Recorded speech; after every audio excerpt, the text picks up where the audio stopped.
साथियों, आपने कोई भी लोन ले रखा हो, चाहे आपने सिक्योर्ड लोन ले रखा हो, अनसिक्योर्ड लोन ले रखा हो, लेकिन किसी कारण से किन्हीं विषम आर्थिक हालातों के चलते यदि आप लोन की किस्तें नहीं भर पाते हो और आप दुखी होते हो, और उस दुखी होने का सबसे बड़ा कारण क्या है? आप ये कहते हो कि सर, लोन रिकवरी वाले दिन के 50-50, 100-100 फोन कर रहे हैं, 10-10 बार घर आ रहे हैं, तो क्यों आ रहे हैं? तो साथियों, एक ही चीज है, आप ना कहना सीख लीजिए। आप ये मत सोचिए कि ना कहने का परिणाम क्या होगा। आपको फोन आता है टेलीकॉलर का, वो कहते हैं आपके लोन की किस्त बकाया, आप अर्जेंट भरो, नहीं तो हम आपके खिलाफ केस करेंगे। आप निवेदन करते हो कि 10 तारीख को मेरे सैलरी आने वाली है, 10 तारीख को मेरा कोई पेमेंट आने वाला है, तो मैं 10 तारीख को पेमेंट कर दूंगा। वो अपनी डायरी में नोट कर लेते हैं और 10 तारीख को आपको फोन करते हैं। आप 10 तारीख को 12 तारीख करते हो, फिर फोन आया उसको 14 तारीख करते हो, फिर 20 तारीख करते हो, जबकि हकीकत ये है कि आपकी स्थिति ये है कि आप लोन राशि की अदायगी नहीं कर पा रहे। तो ऐसी स्थिति में आपको ना कहना सीखना होगा। क्या होगा? एक दिन ऊंची आवाज बात हो जाएगी, तू मैं हो जाएगी। आप अपना कैमरा ऑन रखेंगे ना, तो वो तू मैं भी नहीं होगी। तो कहने का मतलब है, जब आप ना कहना सीखेंगे ना, तभी आप इस समस्या से बच पाएंगे। बाकी आप सोचते हो रोज रिकवरी एजेंट आपके घर पे आ जाएंगे, तो साथियों, आप पहले ही दिन रिकवरी एजेंट को कह दीजिए, अभी मेरे पास पैसा नहीं है, मैं इतने महीने किस्त नहीं भर सकता हूं, चाहे तुम कितना भी घर पे आ जाओ, मेरे पास पैसा नहीं है। जो करना है वो कर लो, कानूनी कार्रवाई करनी है कर लो, लड़ाई करनी है कर लो, मैं आपको शूट कर लेता हूं। शूट मतलब गोली वाला शूट नहीं, कैमरा शूट। यानी कि यदि आप ना कहना नहीं सीखोगे ना, तब तक आपको ये मुसीबतें आती रहेगी।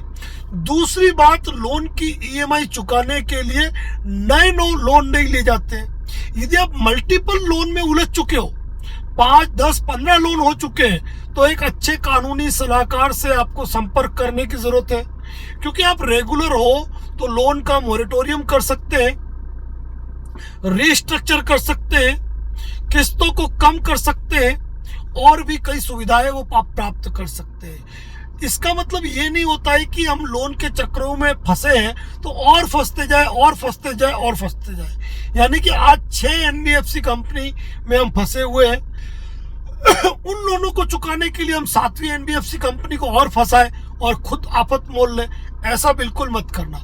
इसके लिए आप बहुत ही अच्छे किसी फाइनेंशियल एक्सपर्ट एडवोकेट से मिलकर आप इस मामले में कंपनी को एक लीगल नोटिस, आप किन कंडीशन के कारण लोन किस्त की अदायगी नहीं कर सकते हो, आप भेज सकते हो। साथियों, लोन के डिफॉल्टर होने पर यह नहीं है कि आपने कोई अपराध किया, आपके भी सिविल राइट्स है, उन अधिकारों का आप इस्तेमाल कर सकते हैं। और लोन डिफॉल्ट होना कोई क्राइम नहीं है कि आपके खिलाफ एफआईआर दर्ज हो जाएगी और आपको जेल भेज दिया जाएगा।